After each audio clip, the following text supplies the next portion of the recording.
મૂછાળા કાનુડાના દર્શન કરવા હોય ને તો ઢીમા ધરણીધર ભગવાનના મંદિરે આવવું પડે.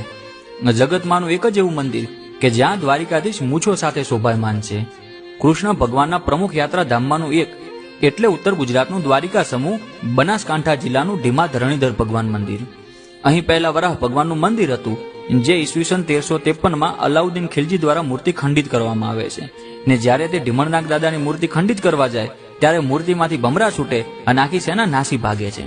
મૂર્તિ ખંડિત કર્યા પછી 125 વર્ષ સુધી અહીં સિંહાસનની પૂજા કરવામાં આવે છે અને સમય જતા કૃષ્ણ ભગવાન સ્વયં પોતાની મૂર્તિ સ્થાપિત કરવાના સંકેત આપે છે, જે ઇતિહાસ આપણને જાણવા મળે છે.